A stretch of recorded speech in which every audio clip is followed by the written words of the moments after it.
Down to business.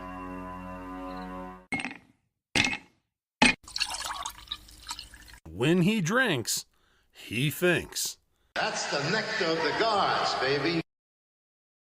Hello, everyone, and welcome to the number one liquid-fueled, liquid lubricated show on the interwebs. This is the Whiskey Musings Broadcast, and I am your wonderful truth-telling host, Rick. Happy Mother's Day weekend to all the mothers out there. And yes, I do use the word mother because that is exactly what you are. Despite what the left keeps trying to shove down our throats, you are a mother and you are 100% total woman. And we, not a single one of us would be here if it weren't for a mother somewhere, to be, completely honest. So happy Mother's Day to everyone for tomorrow. I know I am thankful that my mother is still here on this earth, and she is able to, obviously still interact with everyone, and she could actually probably walk me into the ground, at the age she is at. I'm not going to tell you how much, but yeah, I love her to death. And I hope she's going to be around for much longer, for a lot longer. Cause everybody, I don't care who you are, everybody, you always love your mother. Your dad, yeah, sometimes, but you always love your mom. Even the most hardened criminal loves their mom. So Mother's Day is a very special day. It is tomorrow. Hopefully you're going to go and do something fantastic for your mother, with your mother. I don't know, take her out to dinner, maybe make her dinner. I don't know, clean the house, give her flowers, whatever you do to appreciate your mom. Maybe just giving them a hug, because believe it or not, there's a lot of people out there who unfortunately don't have their mothers still here on this earth, and they have crossed over and moved on to, whatever it is that you believe. I mean, I believe in heaven, and I think all mothers should go to heaven, just because of the fact of all the crap that we as kids make them put up with. Anyway, it's an incredible thing. I can tell you, I appreciate all of you guys that come here, and everything else. And I appreciate the fact that I have put together the Whiskey Musings Broadcast and sort of taken on the moniker of whiskey, for everything. But I can tell you the greatest title I will ever have in my life is Dad. And so I certainly hope that other people that are out there, especially you ladies, feel the same way about your title of being mom. It is fantastic. Fantastic. The two greatest days outside of marrying Mrs. Whiskey, and even with Mary, I mean, I can't even pick which one is the best. So, you've got marrying Mrs. Whiskey, and she keeps me on my toes and keeps me in line. And then my other 2 days of equal importance in my life are when my son was born and when my daughter was born. I almost didn't make it back to my daughter's birth. Funny story about that, but I won't. I consider it funny, but anyway, but I won't go into that because I have got a ton of stuff for you guys tonight. The last several days have just been incredible. Of course, we had, Title 42 that left, or that ended on midnight on Thursday. So Friday morning, it was incredible. I can tell you that, getting the blue check mark from Mark has opened up my Twitter feed. I am getting all kinds of traffic. You can't even imagine, at least comparison. I mean, I could show you a graph, but it's just incredible. And of course, with that traffic, I'm getting both the stupids and the smarts at the same time. There are smart people on Twitter, not just myself. I mean, I kind of dove in thinking, I dove in with the obvious purpose of trying to make sure to get out there and educate those liberals, or the leftist. I'm sorry. I try not to say liberals, because a true liberal is not one of these types of people that we have taking over the Democrat Party today. I've already explained that in a past episode. But the thing about it is, though, is that I've been seeing more and more people who are literally uneducated. And the funny thing is that when you attempt to educate them on the truth, they act like ostriches and stick their heads in the sand, thinking that, oh, if I don't see it, I'm not going to get eaten by that, lion or tiger or whatever. Lion, I think, because actually ostriches are in Africa. But anyway, I gotta be correct here. But anyway, the point is that it's just incredible to me how they want to hang on to their misconceptions about things and everything that goes on. For an example, for a really good example,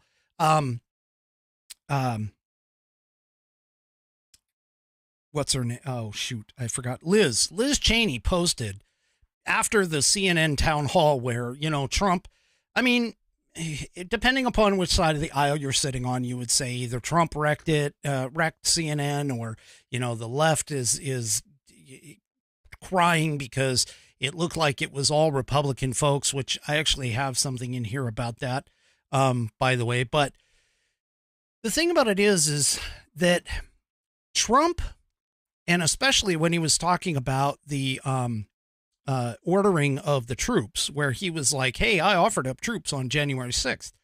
Well, Liz Cheney took to Twitter and she decided to say, no, he didn't do it. He did not order them. And that, of course, sent off a whole crap storm of everything. And I, of course, jumped in and was like, yeah, he could not have gotten, basically sent in the troops, because there's a couple things that there were some things that did not happen and he couldn't have sent them in.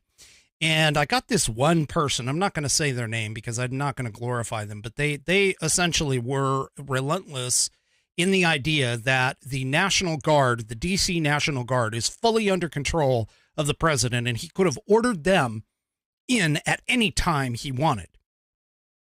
And yeah, that is not, that's not the case.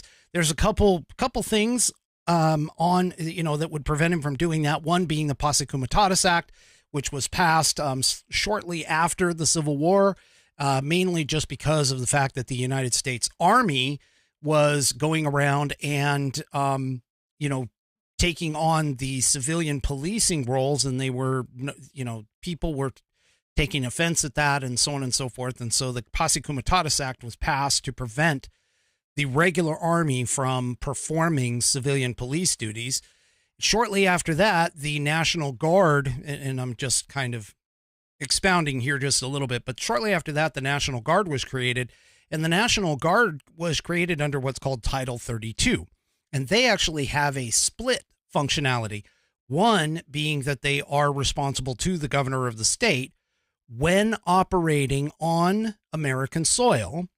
And two is when they switch over to being underneath the president as a Title 10, or what would be attached to a regular army to go off and fight wars like what they did in Iraq and Afghanistan and so on and so forth. If they're operating in a Title 10 role, they cannot operate on American soil. If they are operating in their Title 32 role, they can with the proper authorities asking for them to come in, which is exactly why you have declarations of states of emergency. For an example, many of the cities and the state of Texas, the people along the border, they have declared states of emergency. And so because of that, now the National Guard, Texas National Guard, can actually be brought in to operate in a civilian capacity. And I've tried to explain this to multiple people and they just don't get it. But, you know, I know that my whiskey warriors that are out there, all of you, are a lot smarter than that. So I'm not going to dive into all of that stuff. So first things first, obviously, I am not drinking buttermilk.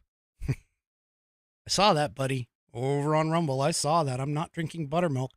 I am drinking Four Roses bourbon, which ironically is what you guys got me, pretty well soused, a couple Wednesdays ago. Oh gosh, I won't even go there. But anyway, here it is. It's in the glass. Woohoo! We'll take a drink. This is good stuff. Good stuff. All right. Let me get on to tonight's sponsor and affiliate, which of course is the Institute on the Constitution. The Institute on the Constitution was established in 2004 as a 501c3 nonprofit with one singular mission: to restore the constitutional republic through grassroots education, which is what I try to do to these idiots on Twitter. Anyway, sorry, I digress. All courses and materials are developed using primary source documents and taught from the American view of law and government, as defined in the Declaration of Independence, in the following 3 key points. 1, there is a God. 2, our rights come from him. And 3, the purpose of civil government is to secure and protect our God-given rights. The IOTC offers an opportunity to educate yourself on our most precious founding document, the Constitution of the United States. They also provide tools to educate your community and get involved with local government. Start by taking their free U.S. Constitution course and go from there. Use my affiliate link, iotc.whiskeymusings.online, to sign up. And while you are there, take a moment to look through their other course materials and information. My affiliate link, once again, is iotc.whiskeymusings.online to get great content and to get great content to learn about our historical founding and support the show in the process, of course. That's IOTC, India Oscar Tango Charlie .whiskeymusings.online. Or if you just want to purchase this fabulous Saddleback leather-bound U.S. Constitution to support the show, go to constitution.whiskeymusings.online. Look at this. This is an 1/8 of an inch, roughly, of Saddleback leather. The pages inside are water resistant. And check out this binding. It is stitched. It is not glued. It is stitched all the way through the pages and all the way through the leather cover. This is a keepsake item. It is buddy tested, buddy approved. It is my youngest Whiskey Warrior fans tested and approved. Rounded edges, great little pocket size. Get you one of these guys and support the show at constitution.whiskeymusings.online. They're like $19-20. I think they're $19. And by the way, too, they have a 100-year warranty against manufacturing and materials defects, where if it falls apart or breaks due to, just problems with the manufacturing and that, you can send it to them and they will either repair it or replace it for free. And that is just absolutely fabulous. It's a keepsake item. You can send it down. You can hand it down to from, all these different people. You can buy a bunch of them and hand them out at Christmas time. I know my youngest Whiskey Warrior fan got it for Christmas just this past year, and he's used it for his Boy Scout of America merit badges. I'm still waiting to find out if he's passed, by the way, Dad, if you happen to know. But anyway, do me a favor, go and check out the Institute on the Constitution today. And I thank them for allowing me to be a sponsor and affiliate. All right, let's get on with the On This Day in American History.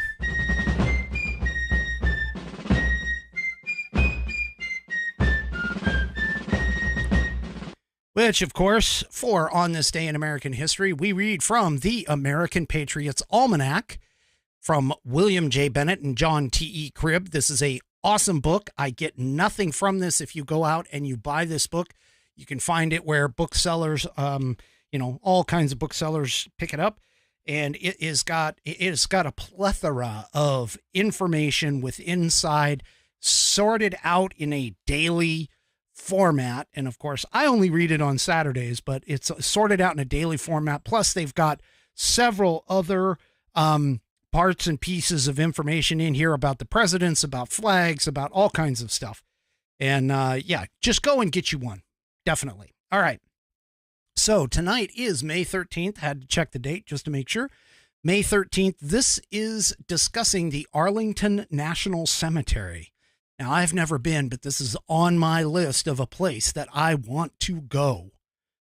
On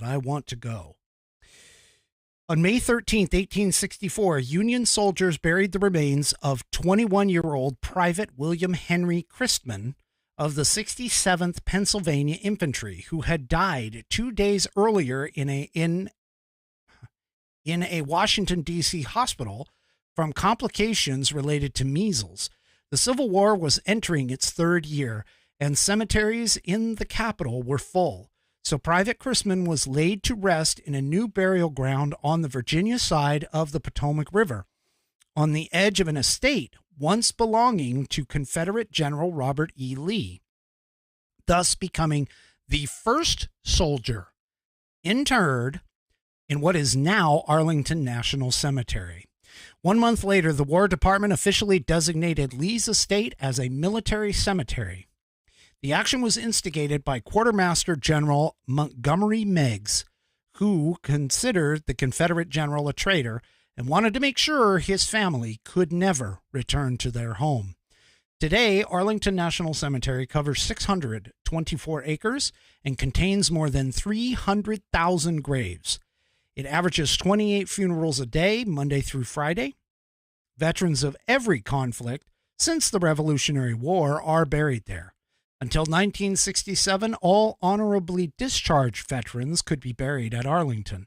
Since that time, to conserve space, the Army has restricted burials to those who meet certain requirements, such as members of the armed forces who die on active duty or who serve long enough to officially retire.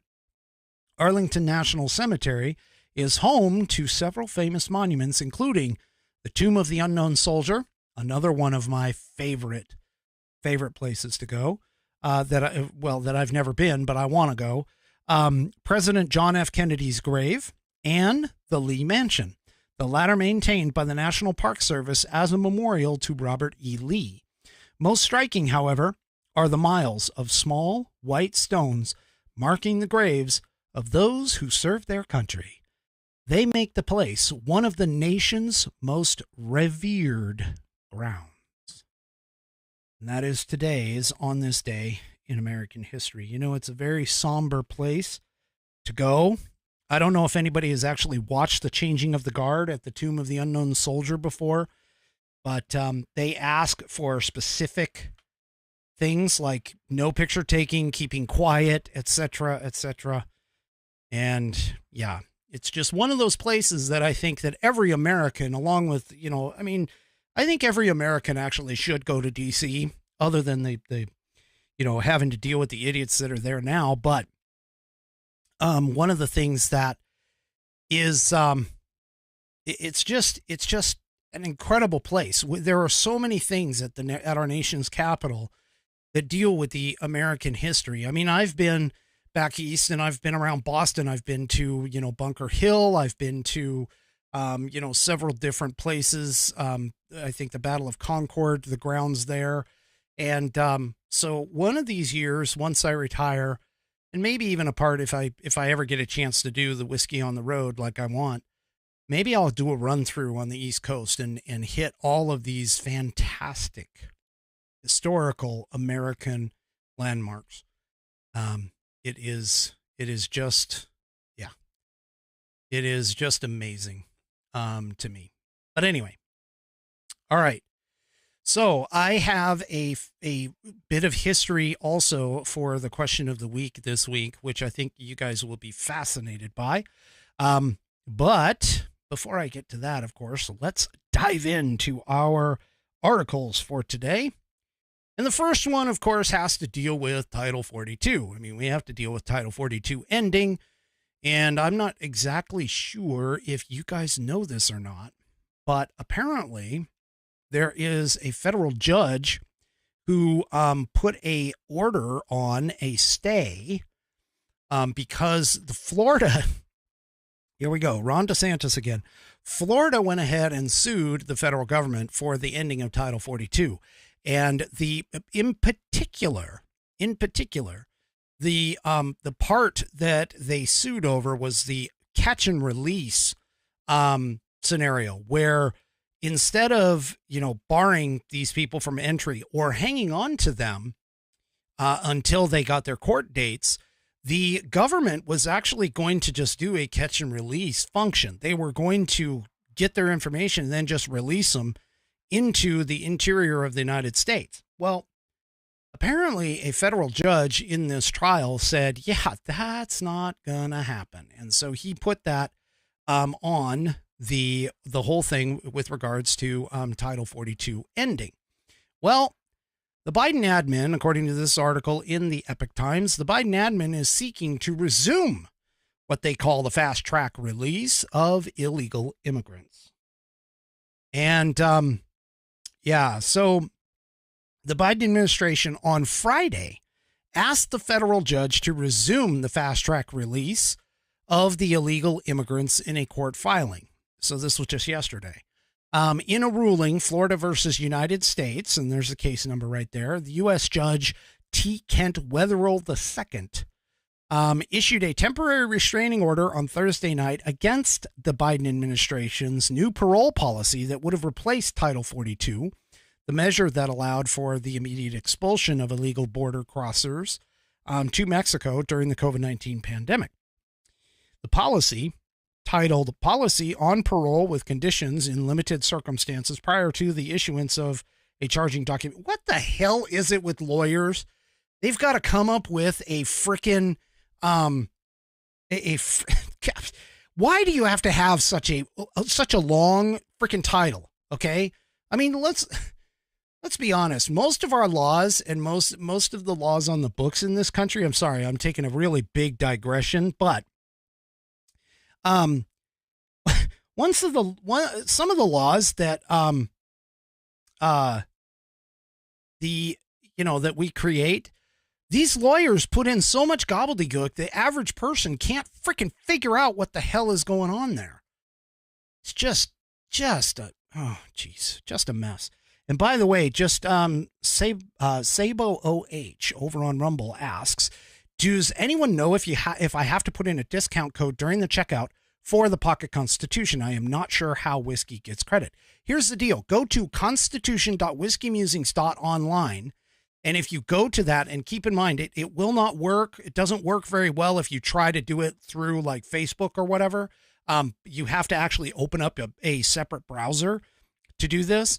But what'll happen is it will automatically redirect you to the page with with an attached tag that will tag it for me. So you just go to the page, do the checkout, put in your information, how you're going to pay it, so on and so forth, and it will automatically get attached to me. And actually, I can even see when somebody goes and purchases under my tag. So, so go to constitution.whiskeymusings.online. Anyway, so, all right. So moving back to the article here, instead, so apparently the policy would have released the illegal immigrants without a court date. Instead, the illegal immigrants will now have to schedule an appointment to appear at a U.S. Immigrations and Customs Enforcement, ICE, facility online within 60 days, or would get a notice to appear via mail after being released. Okay, let's be honest. These people, I mean, seriously, this isn't really going to do much. I'll be honest with you. But apparently Wetherill also blocked another U.S. Customs and Border Patrol parole known as Parole Plus Alternatives to Detention In a separate case, Florida versus the United States in early March, the parole plus ATD policy allows CBP to release illegal immigrants into communities after national security and public safety evaluations are completed. The illegal immigrants who enrolled in the ATD program are subject to supervision, which that's what the CBP policy memorandum states. But in the filing in the U.S. District Court of the Northern District of Florida, the Justice Department has asked the judge to stay both orders, and has said that they will appeal the two rulings by the court by May 15th, which is Monday, in the U.S. 11th Circuit Court. So Florida is doing their darndest to help Americans and try to fight the stem of this tide. And, you know, to be honest with you, it's actually pissing people off. It's pissed off Mayorkas. According to the Daily Caller, Mayorkas has bashed the judge for blocking the DHS from quickly releasing illegal migrants into the U.S. It's a very harmful ruling, he says. So let's see what else he says here. Here's the quote by Mayorkas, who honestly should be impeached for not doing his job. He keeps saying the border is closed, yet we've got a freaking sieve going on down there. But here's his quote. Very harmful ruling attacking a practice that prior administrations have used. It's not new, Mayorkas said to, of course, NBC host Jonathan Lemire. But let me share with you what happens. First of all, the majority of individuals will be removed. Really? I doubt it. Okay, sorry, back to his quote. When a border patrol facility is overcrowded, we screen and vet the individuals in our custody, then we release them for them to go into immigration enforcement proceedings. The Department of Justice is considering its options.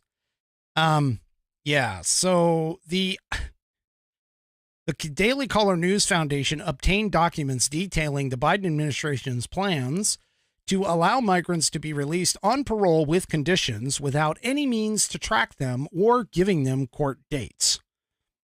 Okay, this guy is... He's just a garbage individual. He's a garbage DHS secretary or whatever he is. I don't even know what the heck he does, but he's just a garbage individual.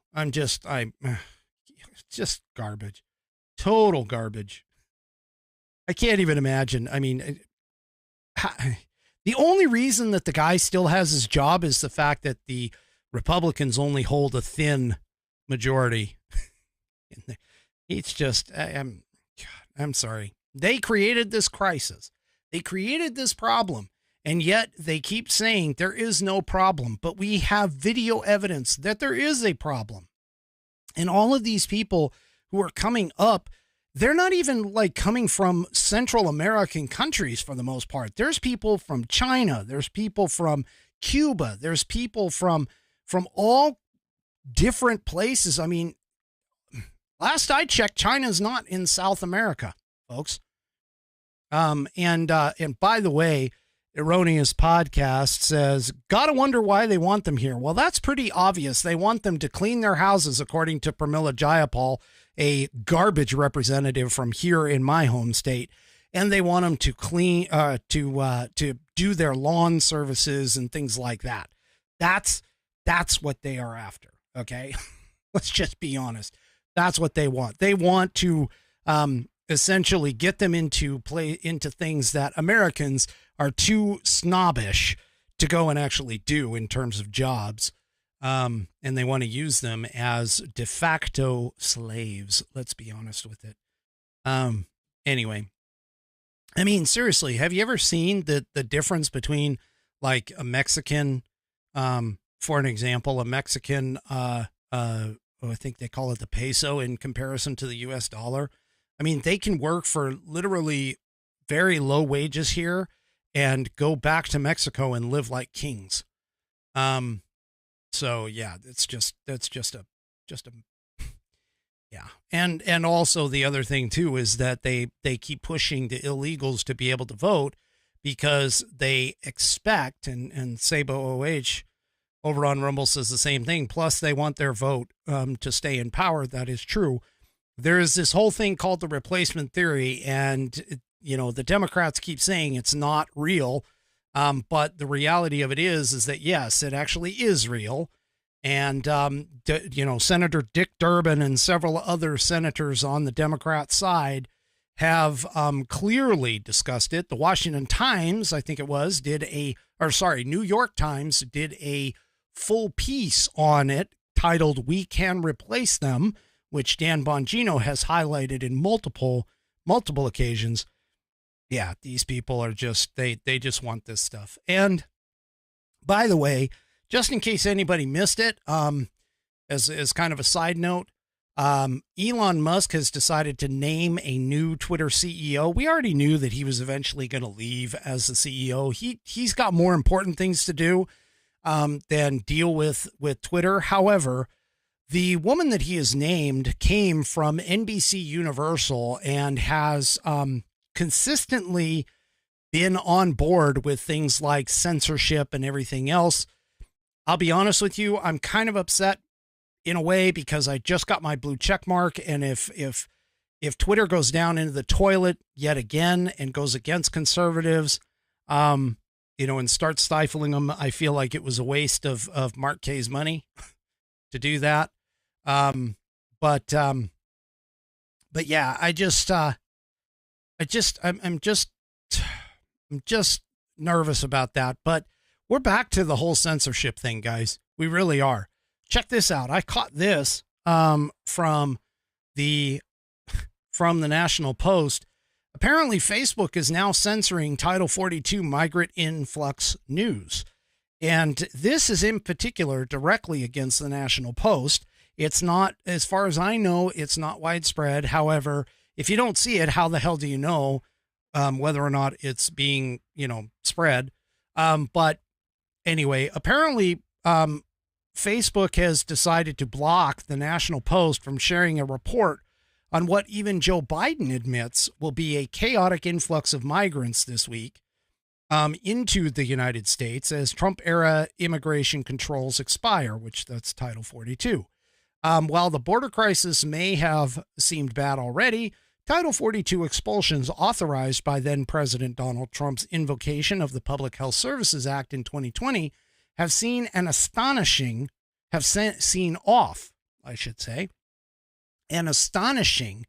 3 million migrants. The Biden government, which has been trying to terminate Title 42 regime since 2022, allowed them to naturally expire on Thursday, May 11th, when the president, with the president admitting this will result in a chaotic influx, and border governors such as Greg Abbott's warning a catastrophic disaster is looming. So apparently the National Post, covered the story and sought to share it with their 425,000 followers on Facebook, but the social media platform blocked it, alleging that it violates community standards on hate speech. And you can see on the screen, if you're watching on Rumble and Twitter and YouTube and Facebook, you can see the warning that Facebook put up. This is just, yeah. Come on, folks. Censorship is back. It's just going to be hidden a little more. I'm not going to hold my breath on the whole Elon Musk Twitter thing, to be honest with you, until I see what happens. I mean, to Elon's credit, he did tweet out after getting literally an earful from all of the people over on Twitter. But he did tweet out that he is interested in free speech. He wants to keep free speech there, but we'll just have to see if they start taking over, like with Jack Dorsey. When Jack Dorsey was in charge, it was all the underlings that took over and started knocking conservatives and conservative speech off of Twitter. So cautiously, being careful. So, yeah. Anyway, apparently some of the impacts, by the way, is, well, it's possible. I mean, the Erroneous Podcast over on Rumble says, Tucker is going to do his show on Twitter, which is true. He has announced that he is doing his show on Twitter. To be completely clear and honest about it, he is not in collusion with Elon Musk. He is not going to get paid by Elon Musk for this, but he has announced that he is going to release his show on Twitter. But the Erroneous Podcast follows that up with the statement, "This lady is optics, in my humble opinion." So I hope so. I hope so. Erroneous Podcast. I really hope so. But anyway. All right.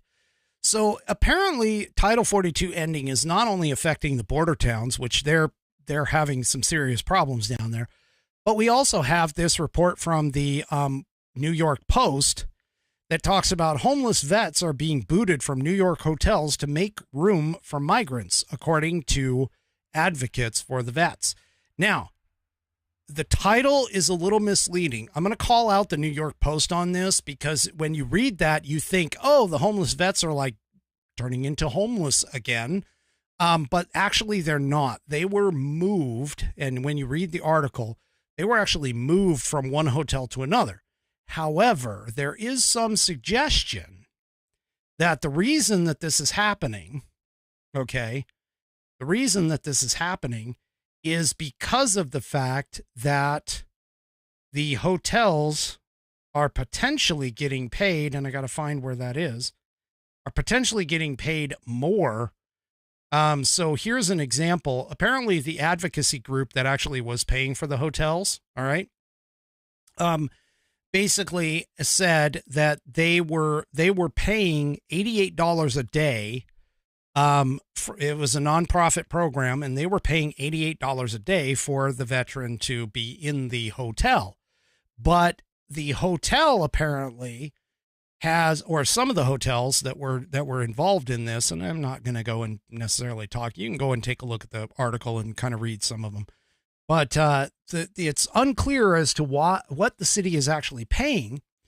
But various reported deals between the Big Apple and the Manhattan hotels have called for payments such as $190 a night, being part of a estimated 4.3 billion, yes, that's with a B, billion migrant price tag for taxpayers through the spring of 2024.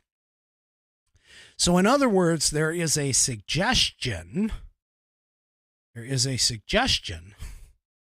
that the hotels kind of kicked out the veterans in favor of getting more money from these other folks. Regardless of the reasons why, honestly, we need to be focused on our veterans, our homeless vets. We need to focus on them before we bring in all these illegals. America should take care of Americans first. And that's ultimately where we should be as far as that goes. So, I mean, again, headline's misleading, I'm going to admit that, but it still doesn't necessarily look good for those hotels to go and boot out. I mean, I understand they're a business. They got to make money. I get it. But as long as their costs are being covered, then why are they doing this in particular? Because realistically, veterans and homeless veterans in particular, they should be here and protected and helped out as much as possible over the influx of illegal immigrants, migrants, whatever. Americans first. Then if we have anything left over, it can go to the rest of the world. But this administration has obviously shown in multiple times for things like Ukraine and everything else that they are more interested in protecting others instead of our own. And you're right. Illegals should never be let in. That's why we call them illegal. Hello, they're committing a felony by being here. Yeah. So anyway, all right. So this is just, I got to take a quick look at the next article because be honest with you, I kind of forgot. Okay. So let's move on from Title 42. Let me go ahead and a little bigger. Let's move on from Title 42 now. And another thing that is really rocking a lot of people in this is because of the fact that they are, we keep talking about the debt ceiling. And obviously the debt ceiling, the limit is coming up here on June 1st. A couple of things that have come out is that the Congressional Budget Office actually states that if the government can tighten the purse strings, they could probably make it through all the way through July. But they have to tighten the purse strings, and they have to do some certain things, I guess. I haven't read the report yet. I just caught it right before I went on the air. But the thing about it is that there's a lot of people out there who seem to be under the understanding that Biden and the Democrats are correct in the fact that the Republicans are causing the problem with this. And again, I'm going back to Twitter. I've been trying to tell these people that are out there, for all to observe. The Republican House has put together a bill. That bill has to be passed from the House into the Senate. The Senate has to debate and decide and, whether or not they want to accept the bill as it is or potentially change it. If they change it and pass it with changes, then they give it back to the House. The House then goes through and either accepts those changes or starts going back. They start going back and forth in kind of a tennis match between the House of Representatives and the Senate. All right. Damn it. I got to do this. Sabo, Ohio over on Rumble says drink and gave me a Rumble rant for it. Thank you very much for the Rumble rant. I will drink a little bit here. Not doing this again, folks. I'll tell you though, I'll be more likely to do it on a Saturday night, to do a Rumble rant drink party on a Saturday night than I am on a Wednesday night. Wednesday, you guys really screwed me up. I'm going to tell you that Wednesday that you guys did it. I mean, I won't say I was hurting the next day, but my butt was certainly dragging, and I have another job, a paying one, one that is, my usual 9 to 5 that was a little difficult to deal with the next day. So I'm not doing it on a Wednesday, but I might be inclined to do it more here, but thank you. Thank you very much, Sabo. I do appreciate the Rumble rant. Thank you very much. All right. So the Democrats are talking about how the Republicans are causing this problem. And I'm just simply going to tell you this. The Republicans have already put together a plan. They've put it out in front of them. In fact, what happens is that, Chuck Schumer, sorry, I got distracted a little bit by the chat. Chuck Schumer has been posting almost daily, sometimes twice a day, or even 3 times a day, multiple times, that the Republicans don't have a plan, and that he keeps saying, hey, Biden put together his plan. Now you need to do yours, Speaker McCarthy, put together your plan. Show us your plan. McCarthy's done it. He's put together the plan. He's passed it on. Well, now Senator Schumer is not even going to allow the bill to come to the floor. And see, this is where the difference comes in the thought process for the Democrats who think that it's the GOP that are holding everything up versus those of us on the right and the conservatives who understand that the reality is it is actually the Democrats that are holding this thing up. Now, the reason why the Democrats are holding it up is because Biden essentially wants a 100% blank check. All he wants is to be able to spend as much money as he wants to. He doesn't want a debt ceiling. He doesn't want to have restrictions on spending. He doesn't want to have to look back in the last congressional Congress, which, by the way, was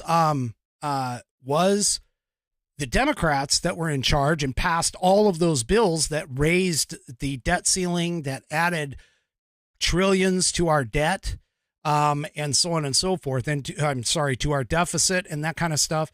So again, here we are. The mainstream media is trying to shove down these talking points to everybody that the Republicans are the ones that are having the problem. Yeah, he and Biden, honestly, too. And actually, Buddy brings up a good point. Buddy over on Rumble says Biden wants to pay off student loans. Yeah, he wants to follow through on his campaign promise to pay off the student loans, which, by the way, still apparently is in the Supreme Court's docket. It hasn't been, as far as I know, it hasn't been heard yet. But I have a feeling that the Supreme Court is going to say, yeah, you don't have that power unless Congress does it.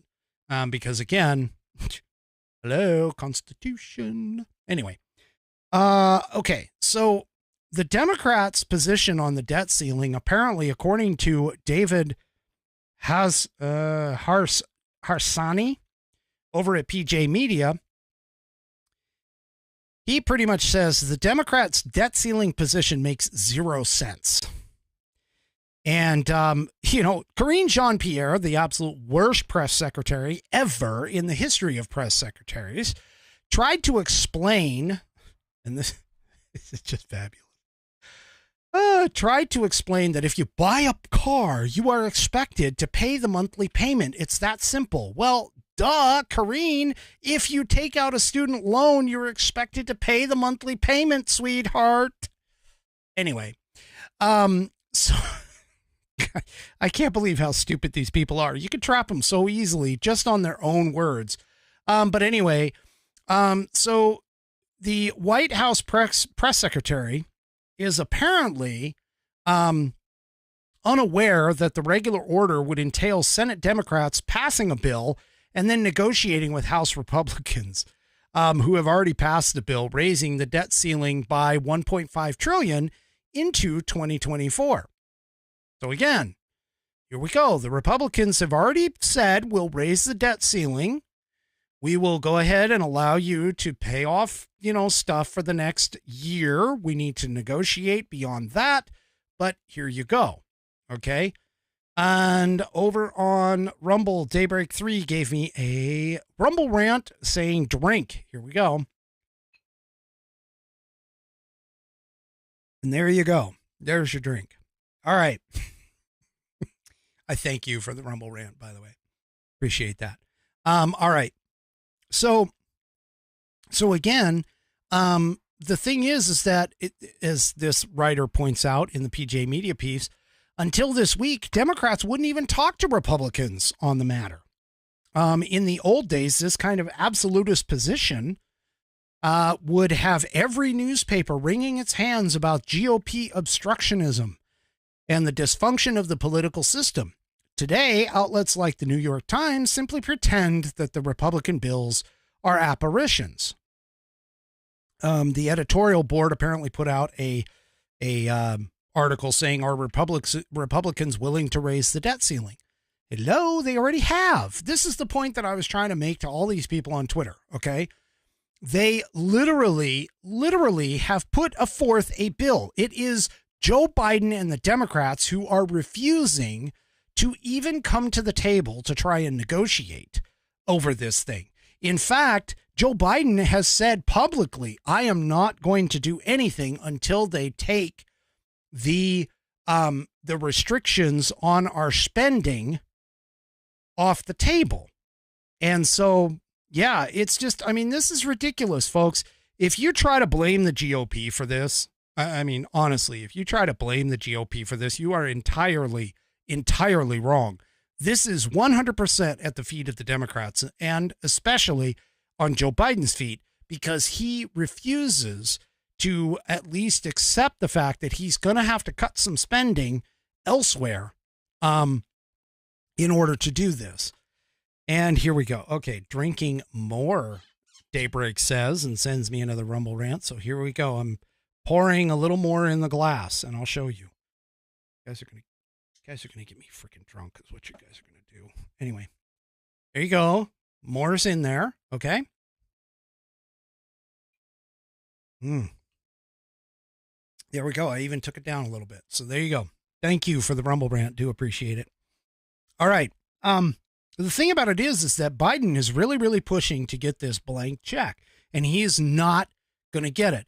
I sincerely hope that McCarthy and the Republicans don't cave as they constantly have done in the past. I sincerely hope that they are not going to cave. But the fact of the matter is, Democrats, leftist dumbasses, it is not the Republicans who are stopping this. Okay. Biden and the Democrats are refusing to come to the table. They're refusing to make recommendations as to how things could change. Yeah. And honestly, the Republican bill, I haven't read the physical text of it, but based off of what I've seen in articles about it, I mean, all it does is it just takes spending back to 2022 levels, which is really not that bad.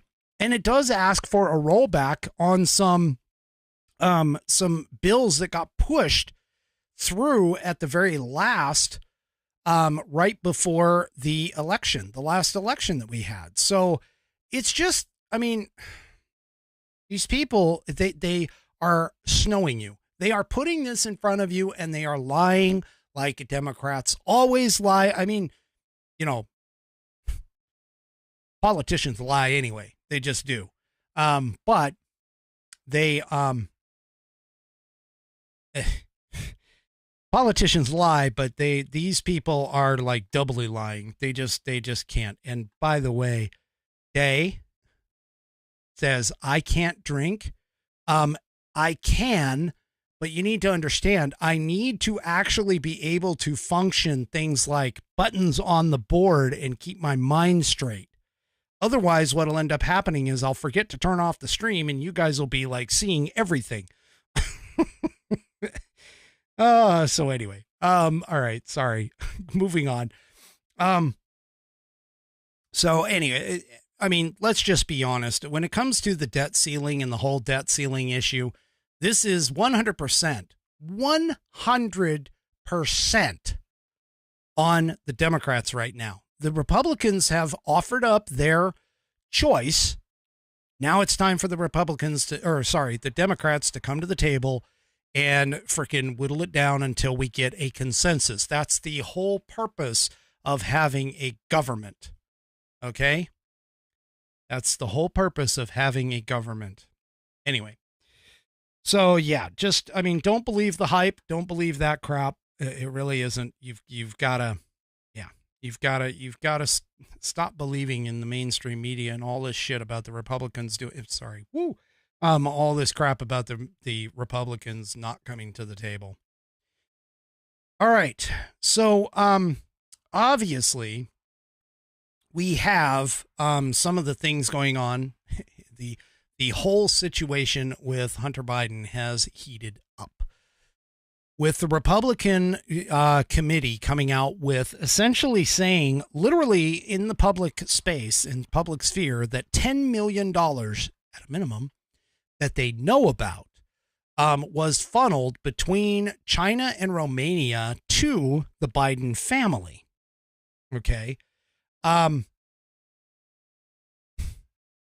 To the Biden family. And this is going to be, I kind of think, is going to be the Achilles heel for the Biden, for the whole Biden regime.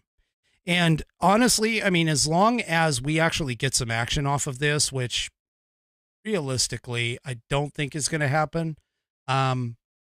You know, again, the Bidens are protected by the Agino, the Attorney General in name only, meritless Garland, as Mark Levin loves to call him that. Meritless Garland. He is just a poor excuse for, I mean, if everybody thought that Bill Barr was bad, this guy is even worse. Thank the Lord he didn't make it onto the Supreme Court. I am just so happy. If there's anything that McConnell has done right, it was that. Let's just be honest with you. But the Daily Caller discusses this, how CCP-controlled state-owned firm was behind the Chinese cash allegedly funneled to Hunter Biden. documents show. The Hong Kong Limited, it's the Shanghai, well, I'm going to call it Huang Group, Huaxin. I have no idea how to pronounce that. Group, which essentially is Hong Kong Limited, wired $10 million to the Delaware-based company CEFC Infrastructure, who then wired $100,000 to Hunter Biden's professional corporation, Owasco PC, on August 4th of 2017. A House Oversight Committee memo revealed on Wednesday, alleging the transfers were part of an influence peddling scheme. Well, the reason why they were there is because there wasn't any reason as to why this company would have gotten it. Anyway, the piece goes on and says, however, at the time of the 2017 wire transfer, 100% of Shanghai's limited group, Hong Kong Limited, shares were held by a company called CEFC, Shanghai International Group Limited, which is run by multiple members of the Chinese Communist Party, according to a 2017 Shanghai Stock Exchange filing. So CEFC, Shanghai International Group Limited, is also identified as the owner of Shanghai Huan Group Hong Kong in a 2020 Senate Homeland Security Committee report, which further characterized the Shanghai Huan Group Hong Kong as a Chinese state-owned enterprise. This report also noted that the CEFC Shanghai Limited International Group Limited was controlled by Shanghai Gosheng Group, which was another state-owned enterprise. All right, this just gets deeper and deeper and deeper, folks. I mean, how anybody can sit here with a straight face on the left side and say that the Bidens are not unregistered foreign agents occupying the White House is beyond me. There is a plethora of evidence, more evidence than Donald Trump being a Russian asset in the White House. There is more evidence of the Biden family taking bribes and money from foreign entities than ever of what Trump was accused of, which makes sense because typically the left goes and puts forth, whenever they say what they're, whatever they accuse you of is essentially what they are doing. So yeah, this is just getting deeper and deeper and deeper. The more we dig, the more dirt we find. For all of this. And of course you can kind of dig through this, but there's a lot more to it. But anyway, this actually is starting to take a toll on the Biden regime. So this came out in the Washington Examiner, and apparently, this whole Biden gate, which is essentially Biden taking payments from offshore companies, enemies, apparently 69% in a new Rasmussen report survey, 69% see a serious scandal. So, hey, guess what? We're actually winning. We've got over 2/3 of the country that are actually seeing, based on this poll, that are actually seeing that this is a serious problem. And 63% basically say that it was a payola kind of scenario. So, in the latest, so inside the piece here, in the latest Rasmussen report survey, voters of all political stripes expressed a belief that Hunter Biden affair is much bigger than just the first son, and that it is likely that President Joe Biden traded influence when he was vice president for money. Okay. In data shared with Secrets, Rasmussen's survey addressed 3 angles to the reports that the Biden family members received overseas financial support, including from China, and that some sort of bribery was at play. First, 69% said that the reports of foreign influence peddling targeting Biden and his family are a serious scandal. That includes 49% of Democrats. So, hey, we're almost at 50% there for Democrats. 72% of independent voters. Now, I need to emphasize this seriously. I need to emphasize this. While it's great that almost 50% of the Democrats are saying that this is a problem and that they believe that he took money in a influencing peddling scheme, it is the independent voters that we need to focus on, because those independent voters we need in order to overcome the idea that Donald Trump is not the direction for our country. That is what killed us in 2020, was you had the Trump supporters and you had the Biden supporters, then you had the never Trumpers, and then you had the independents. We need to get the independents on our side. Okay? Honestly, we need to get them on our side. And 72% right now, based on this poll, are saying that this is a problem. Now, 88% of Republicans agree with this. That's nothing unusual. Republicans, we all know. We know, even the Whiskey Warriors are sitting here in the chat. They're all talking about, hey, we already know this. What's going to happen here? The fact of the matter is that as long as the Agino is in place, nothing is going to happen. But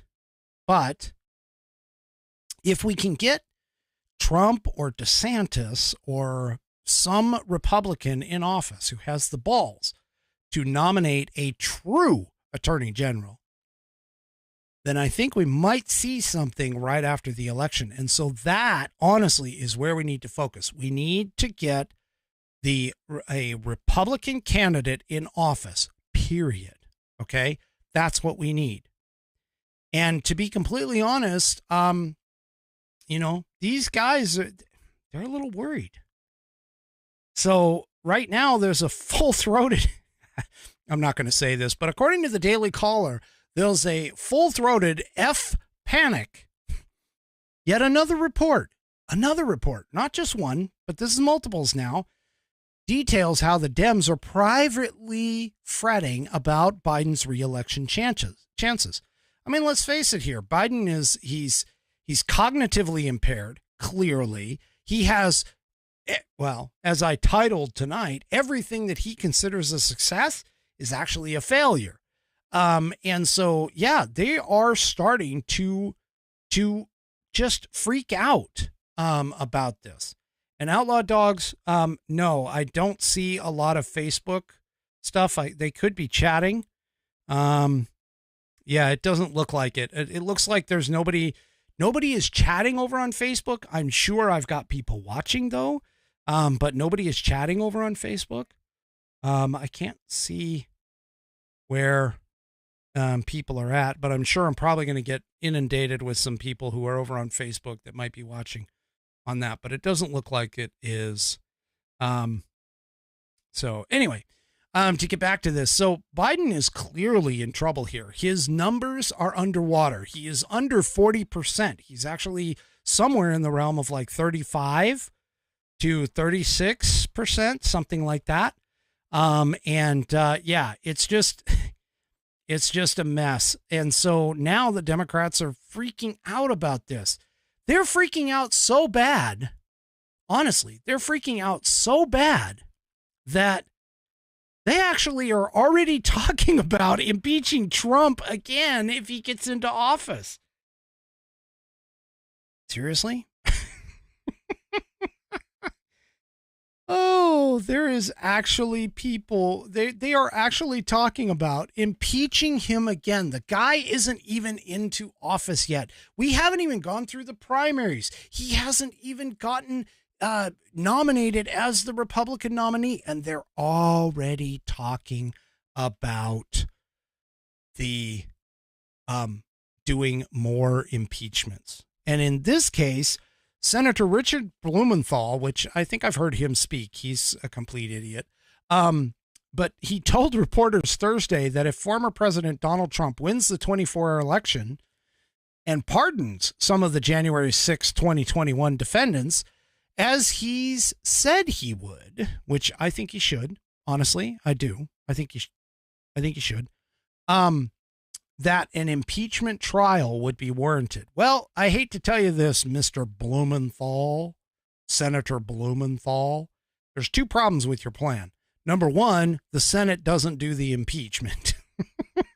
The Senate has the trial and then determines whether or not the president needs to get removed. It is the House that does the actual impeachment and then refers that impeachment result over to the Senate for trial and eventual removal, which is exactly why the President Trump, was not removed, even though the two impeachment trials, which were BS anyway, let's be honest, the two BS impeachment trials never went forward and he never got removed.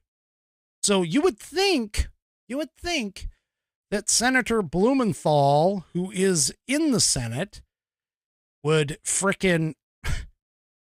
you would think that he would actually know this, just like, Representative Liz Cheney would know that the DC sector is actually controlled by Congress, and they've passed their control of it down to the mayor. So the mayor would have had to ask for the troops to come in. Anyway, he's a dumbass. I'm sorry. It's just, he's a complete freaking moron. I am so distressed by how many of these people are in our government and they have not even read and understood the goddamn freaking Constitution right here in terms of how this freaking works. So frustrated. These people need to take a freaking civics exam in order to be able to sit in office. I know that AOC would probably fail it.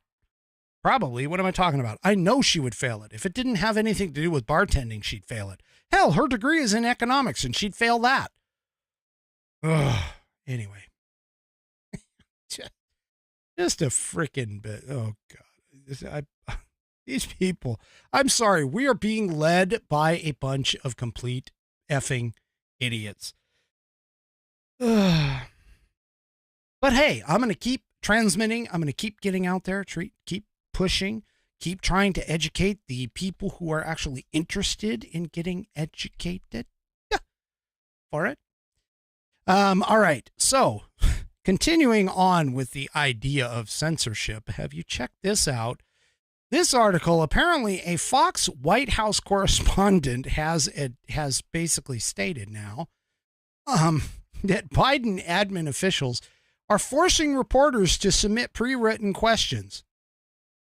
I mean, seriously, if this guy can actually freaking answer people's questions and be on point and is cognitively on it, he should be able to do what Donald Trump did, go into the lion's den, which is essentially what CNN was, and withstand a town hall meeting or even just the press corps. I mean, I'm sorry. Jackie Hendrich in the piece here. Oh, excuse me. Jackie Hendrich is Heinrich. Sorry. I mispronounced her name. My apologies. Okay. Jackie Heinrich is one of Fox's White House correspondents who, like our colleague, Peter Doocy, I love Peter. I really do. Is not afraid to ask a pointed question or two of White House Press Secretary Karine Jean-Pierre, the worst White House press secretary ever, or any Biden administration official. Today, she was shut out from asking a question of an administration official. Tripping up. Hold on.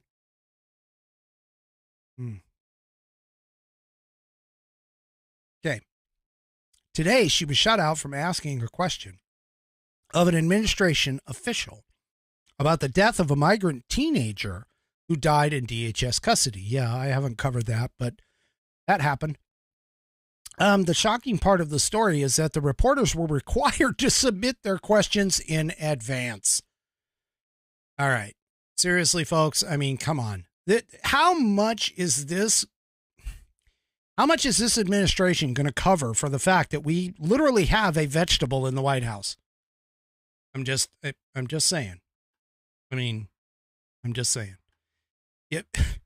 This is the idea of the free press. The free press is supposed to go and focus on the fact that they need to be able to take questions like this. They need to be able to handle the hard-hitting questions.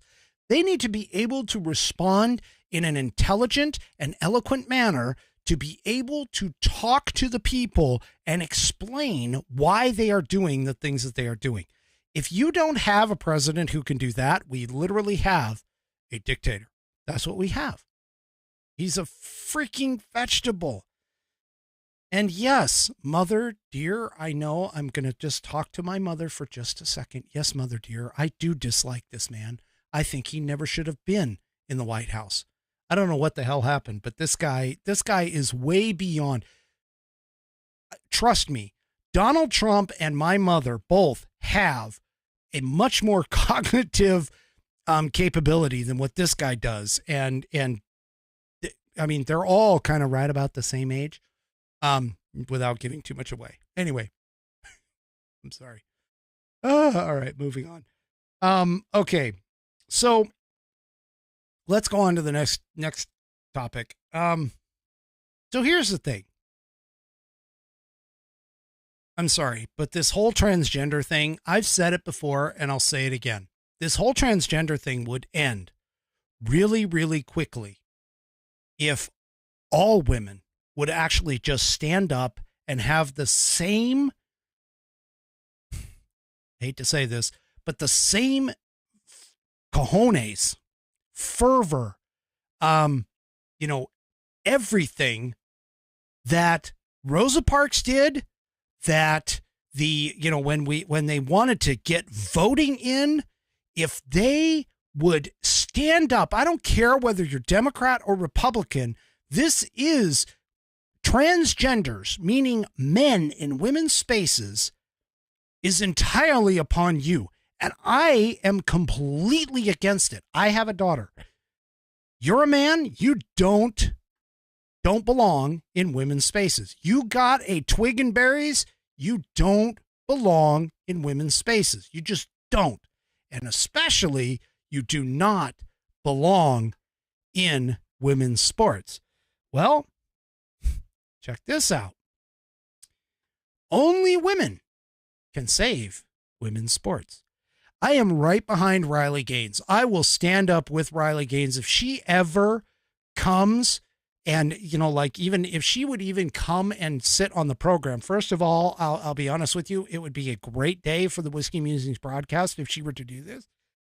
But I would love for her to come on the program, and I will support her 100% in any way, shape, or form. There is absolutely no reason for men, biological men, or even if you've had the transition surgery, you still scientifically have an advantage. 10, 15% strength advantage, bone density, all of this stuff, okay? You have an advantage over a biological woman. I mean, it's the clearest example possible. Clearest example possible is Leah Thomas. Leah Thomas was ranked in the mid 400s, maybe the upper level 400s when he raced as a male. He goes in his first outing as a female in the women's sports and he gains number one. Give me a break. Okay? Give me a complete freaking break. There is absolutely no way that you can sit here and talk about even the wimpiest of guys will take care of and defeat in any kind of strength or agility contests, honestly, over a majority of the women in America. It's a scientific fact. We have developed, even if you don't believe in the Bible, even if you don't believe in the fact that men and women were created differently by our Creator, if you even think or look at evolutionary biology, okay, you will know that men and women are completely built differently. And when you die, okay, and your body is decomposed in the ground, and the only thing that is left is your skeleton, those archaeologists, they're only going to identify you as male or female, and it'll be based off of your bone structure, especially the hips, especially the pelvis, because the pelvis has to be structured in a certain way in order to bear freaking children.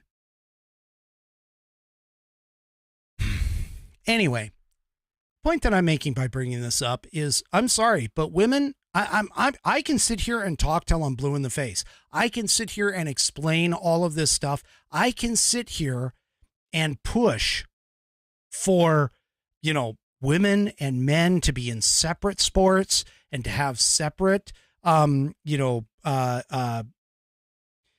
records and all of those things. I can push for this, but until women actually stand up for themselves, nothing that I say is going to matter. And so I'm sorry, folks, but you guys, I don't care whether you're Democrat or Republican, you are freaking wimping out over this crap. If you're a leftist woman, can you just imagine? Just think about this for just a second. The women's suffrage movement, okay? The women's suffrage movement who fought long and hard to gain voting rights for women in this country. They are all rolling over in their graves because you as women are literally giving up, and I'm talking mostly to the liberal or to the leftist women that are out there who marched with all of their damn pink hats and everything else and talk to us defiantly about the patriarchy and about abortion and about all these things. And yes, I'm going to sit here and I'm going to rail about this because this makes no effing sense to me. And I'm a man, okay? But to sit here and accept these people in your spaces, they got twigs and berries, folks. Twigs and berries. I just don't get it. I don't understand it. Don't get it. And somebody has got to freaking explain it to me, honestly, like I'm a 2-year-old apparently, to understand why you don't take on the entire, I mean, come on, you're feminists. Hello, you fought against the system for generations to get where you are. And yet you're silent over this.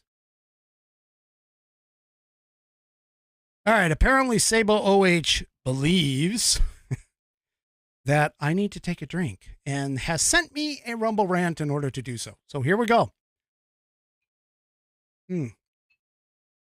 Thank you, Sabo. I do appreciate that. All right. I'm sorry. I'm going to keep standing up for this, but you know what? If you're an adult and you decide to transition, that's entirely up to you. You can live your life as a woman. I don't care. But the point is that you need to understand that there are certain things, biologically speaking, that you literally can't do. Okay. That's just the way it is. That you really shouldn't do, in the interest of fairness and everything else. So anyway, all right. The last, I'll close it on this. I've got a couple more things just really quickly. We all know on the right, we all know about this. We all know about this. Okay. And I don't even know. I mean, I'll be honest with you. This story and this, study came out a long time ago. I just apparently wasn't aware of it, or maybe I was, and I didn't put it in the show. I don't know. But apparently Yale has done a study, and, you know, white liberals present themselves as less competent in interactions with African Americans. So in other words, they talk stupid because of the fact that they think that, again, this is the bigotry of low expectations, folks. How you can be have this entire melanin in your skin and expect these people. They come to your places and they talk down to you. They belittle you because they think that you're not smart. I'm sorry. How can you sit here and support these people? This just doesn't make sense. But anyway, there was a research study done. The research study is in my show notes, and it essentially talks about the fact that anyone who is white, who holds a liberal socio-political view, uses language that makes them appear less competent in an effort to get along with racial minorities. I mean, how many times have we seen, like, even just the Bidens, even freaking Kamala Harris has done it. It's just a freaking, oh my God. I can't even understand how anybody would, like, even remotely give these people the time of day. It just can't. But this is the study right here. I've got the link in the show notes. You can go and take a look. But apparently from the abstract, just really quick here, most whites, particularly socio-political liberals who now personally endorse racial equality, the archival and experimental research reveals that a subtle but relatable ironic consequence that white liberals will self-present less competence to minorities than other whites, meaning conservatives. Okay. I'm sorry. We're just moving on. Okay, let's move on here. That's just how anybody can even give a leftist liberal the time of day is beyond me. They are incredibly stupid. They talk down to you. They think they are hoity-toity, and they're completely wrong. Anyway. All right. Let's get on to our wonderful question for whiskey. This is a really good one. I was actually really, I was excited to present this to you. So here you go. Questions for whiskey. All right. So this one comes from Buddy Weiser over on Rumble. He puts in some good ones, I got to tell you. He says, "Hey, whiskey, how were the men selected to debate, discuss, and argue about the content and text of our Constitution? Who made the selections? Could anyone participate? It seems as if a limited number of names are on the document, although there are many. Thanks, Buddy Weiser." All right, buddy. I have a sneaking suspicion that you already know the answer. However, let me explain something to you. Let me see if I can cover this correctly for you. All right. So first of all, folks, our Constitution, as we know it today, was not our first founding document. In fact, there was a document prior to that known as the Articles of Confederation. And in fact, there are some people who suggest that the difference between the two was some sort of there's some sort of a legal difference between the two of them. Okay. But the fact of the matter is that the Constitution, which makes up our current founding documents as of today, was put together by the Constitutional Convention. Now, this was after the Articles of Confederation literally fell apart. And they fell apart in reality with the essentially a bunch of army folks that kind of took over Pennsylvania, or at least the Pennsylvania Hall area. And so because they weren't getting paid, and that by the newly formed government under the Articles of Confederation. And so what ended up happening is the founding fathers and most of the state governments at the time, the state legislatures, we'll call them legislatures. I know that wasn't what they were, but we'll call them legislatures. So the state legislatures kind of said, you know what, we are going to create a new document because obviously the Articles of Confederation have really not worked for us. And so they got together and they called what was called the Constitutional Convention. Now, there were 70 delegates invited to come to the Constitutional Convention, and they spanned all 13 colonies as a part of those governing bodies. Okay, but realistically, only 55 were actually physically able to attend. And little known fact about the history was that actually Rhode Island's delegates Rhode Island's delegates were not able to attend. So Rhode Island had no representation at the Constitutional Convention. Now, those 55 people elected George Washington to preside over the convention. Okay. And this occurred in, I believe it was 1787. And they spent over 100 days at this. And in terms of your ask, how were the men selected to debate? They were essentially selected by each individual colony to go and represent the colony at the Constitutional Convention to create this new document to present and to form our new government of the United States of America. Okay. Now, the Constitutional Convention, I'm going to tell you, was no easy task. They really weren't. It wasn't like anyone could participate. You had to be an actual delegate. You had to be invited. But the thing about it is that there was contentious back and forth about this. Now, James Madison is taught by a lot of history people to be the father of the Constitution.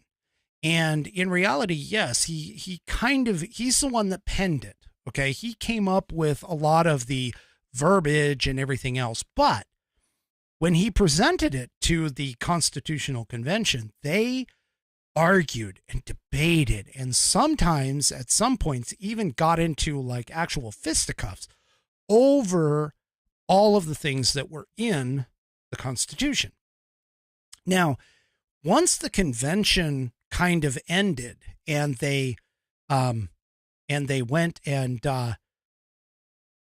sent the draft out to all of the colonies, okay, there was further debate within each one of the colony houses and the legislatures. And so what ended up happening is and I'm sorry, wait a minute. Did I say something wrong? I think I may have did. See, buddy's going to hold me to it.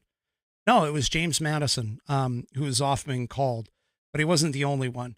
So Hamilton and Madison kind of were like the two chief guys. But what ended up happening is they debated and they argued and they fought and everything else during the Constitutional Convention. And they finally came up with a draft document. They sent it out to all of the colonies at the time. And they basically said, hey, we need you to ratify this. And so what ended up happening is Madison started writing in a paper called The Federalist. And it was his writings in The Federalist that kind of explained things that were in the document. And he sort of explained the thought process, which is part of the reason why we tend to have to look at the Federalist Papers, which again, literally is a paper. The Federalist today harkens itself all the way back to the Federalist back then. But the Federalist Papers are a collection of the writings of Hamilton and Madison and a few others that all tied together to kind of explain their purposes in the creation of the Constitution of the United States. And that's part of the reason why we lean on the Federalist Papers. But there also was the Anti-Federalist Papers as well. And so this spanned a couple of years back and forth before the entire Constitution was actually ratified by the 13 colonies, and they turned into states, and we became a country at that point. So hopefully that answers. Now, why are there a limited number of names on the document? All right. So obviously there were 55 people who went to the Constitutional Convention, but not every one of them wanted to risk their lives and their livelihoods necessarily in terms of just like the Declaration of Independence. So many of them just said, you know what, we've debated and everything else, but we are not the authors. And so we're not going to sign the document. And so they, even though it was a consensus of many, many people, there were only a few that were selected to actually sign the document and turn it into essentially our Constitution of the United States. And yeah, so that's kind of how it went. All right. Hopefully that answers your question. I think it pretty much does, kind of throwing it together really quick at the end. But it was a complete mess. I mean, I'm going to tell you, it wasn't pretty. It really wasn't pretty, for them talking. So, but anyway, yeah, it's just, all right. So, and thank you, Catherine Blair. I just got to throw this out on Facebook. Catherine says, I'm sorry I missed the most of this. My youngest daughter came over to mow and I picked up a ton of sticks. I'll watch the whole thing later. Well, you know what? You can. That's why I have it recorded, honestly, is so that you guys can watch it later. You can catch me in lies too. And you can rail against me on either Twitter or Facebook or Truth or any of those places. I mean, yeah. Anyway, thank you for coming by. I do appreciate it. And I appreciate every one of my Whiskey Warriors who goes and watches the show afterward.